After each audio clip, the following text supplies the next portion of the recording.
Hello and welcome to another sound design tutorial with the Waldorf Iridium synthesizer. For today I created a beautiful dual layer patch with some wavetable action and also granular synthesis. Let's listen to the sound first so that you know what we are talking about.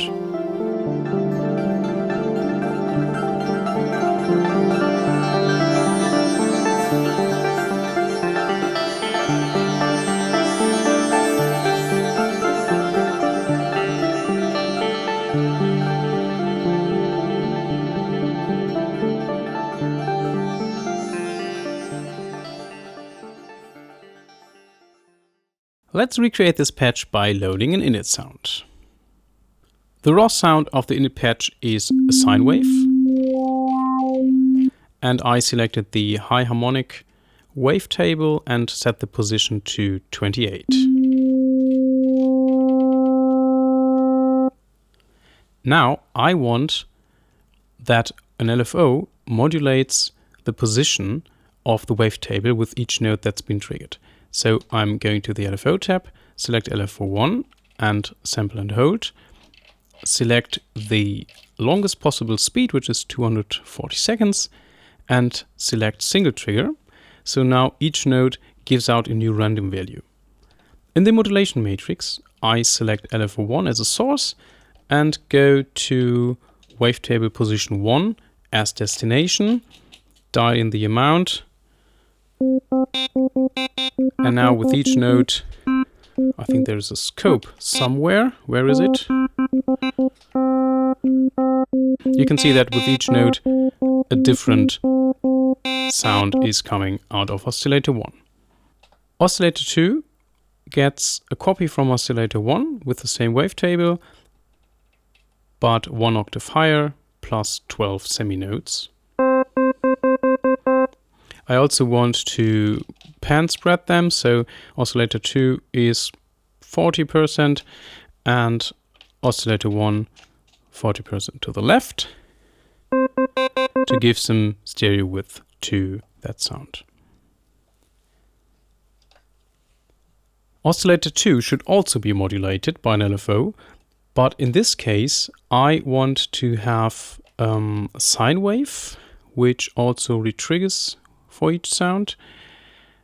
And so we select LFO2 as source and destination, wavetable 2 position. So now I'm getting this nice ramp at the beginning of each note. And with the sequence, it already has a very nice touch to it. Of course, this sounds very boring and annoying, so the first thing that I will change are the envelopes, starting with the amp envelope.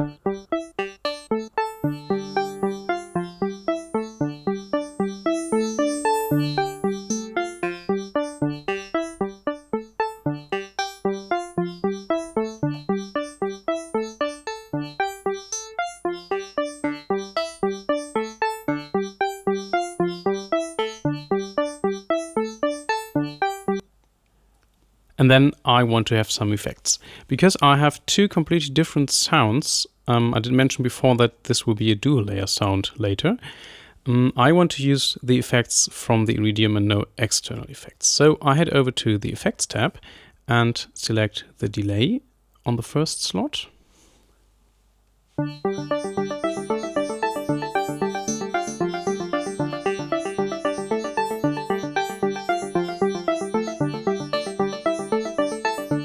One of the most interesting features is the decouple knob, because it creates some interesting drift between the left and the right channel,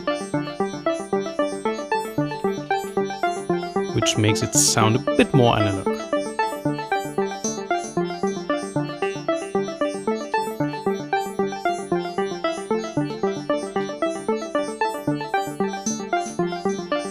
On effect slot 2, I load reverb.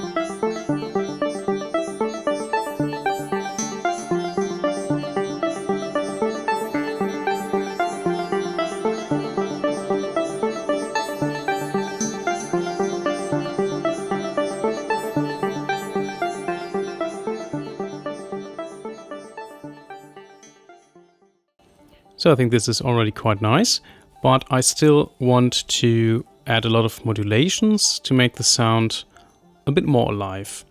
So the first thing, if I increase the feedback of the delay, I get a very nice overdrive effect, but I don't want it to be like this all the time. So I'm selecting another LFO in the mod matrix.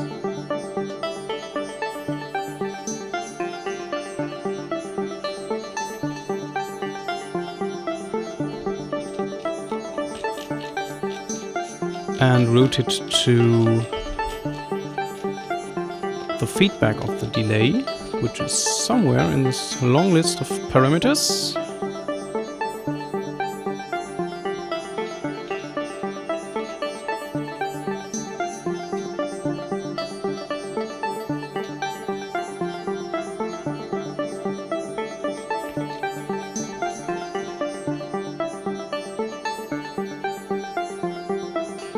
Then I noticed that it's nice to shorten the release and decay of the amp envelope from time to time.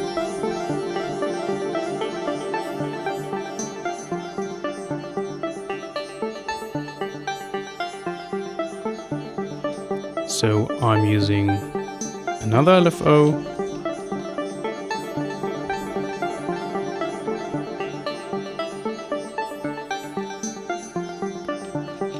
And select envelope decay, and on the next slot amp envelope release.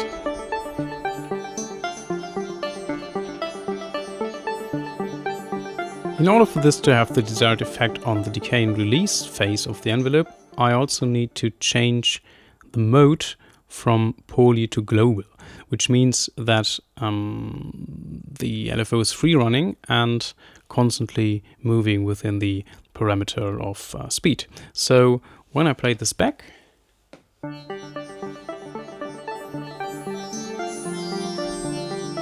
release and decay are slowly changing according to the setting of LFO 3.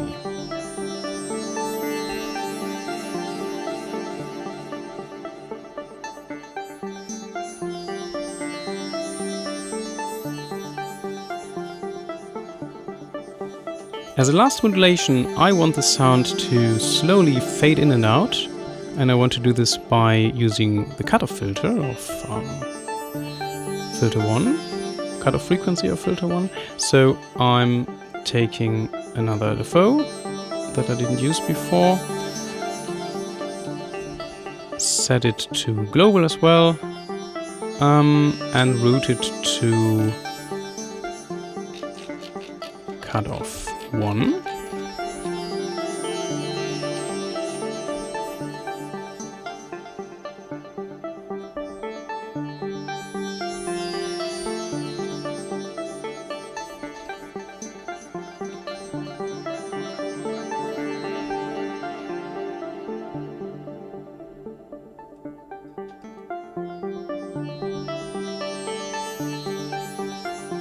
Yeah, so this is it for this part of the sound. Now's the start of the interesting part, because I will now record the sound to the audio recorder of the Iridium to create a granular sample out of this patch and load it into the second layer. So first I hit global and click on record to record a short sample of this patch.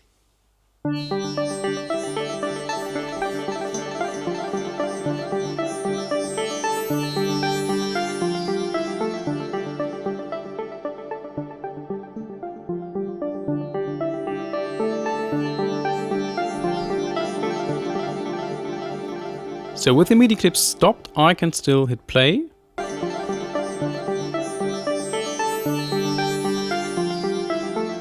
To play back what we just recorded. Let me save it to my internal drive, sequencer test 2, or whatever you like, saving file. And now I go to layer 2. as you can see, we have layer 1 with the sound that we just created, and layer 2 with another empty patch. Here I go to the particle mode and load the sample that we just created. So with each key, it would just play back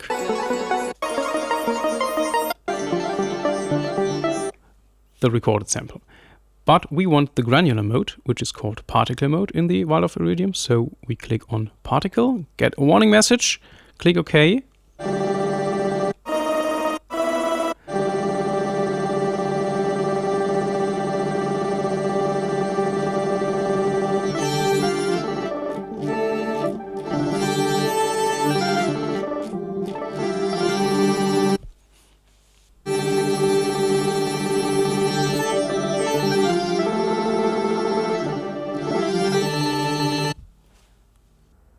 For my sound, I used settings that are close to this.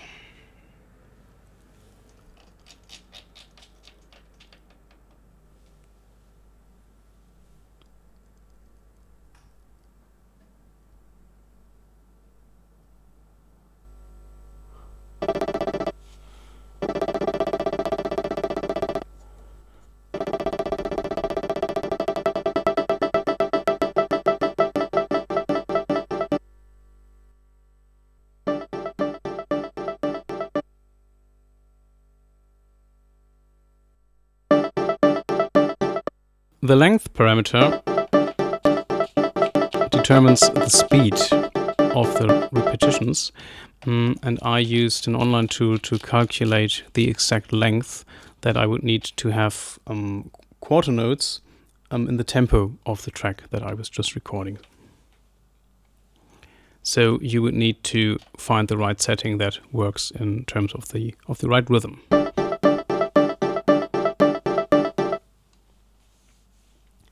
Again, I also want to have a random position. So I'm heading over to one of the LFOs and select sample and hold again.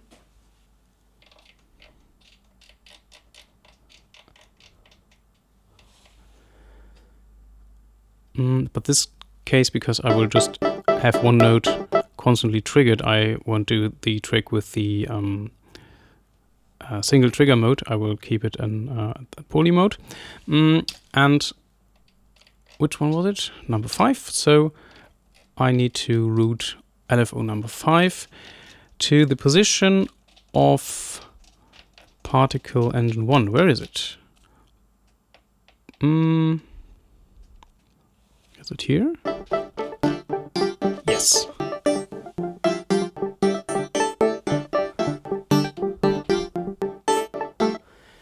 Then I copy the same thing to oscillator 2 and do a hard left-right pan to have some stereo width.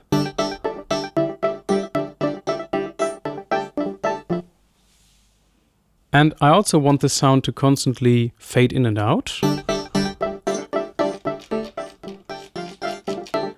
So I'm taking LFO1 in global mode, set it to something around 18 seconds. And as destination, I need filter 1. You can either take cutoff or level. It's basically the same effect.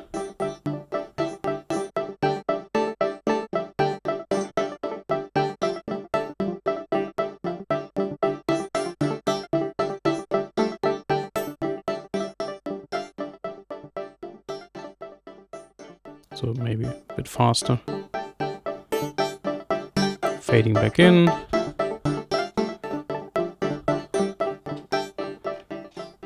And fading out. I also want the same nice lush reverb and delay effects from the first sound, so I'm going to my delay again. Go hard on the decouple parameter.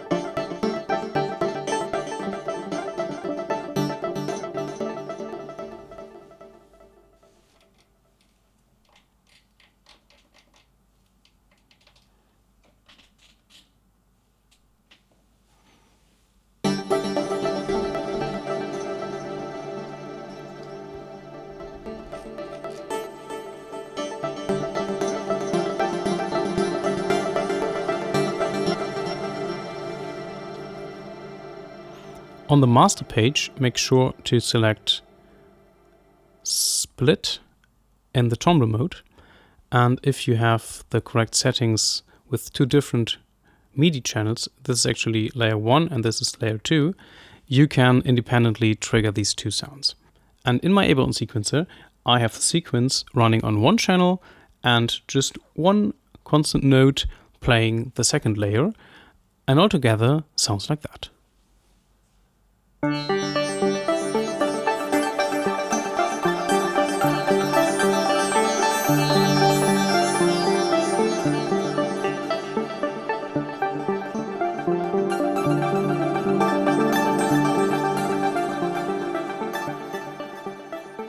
So this is it for today. Thanks a lot for listening and see you next time.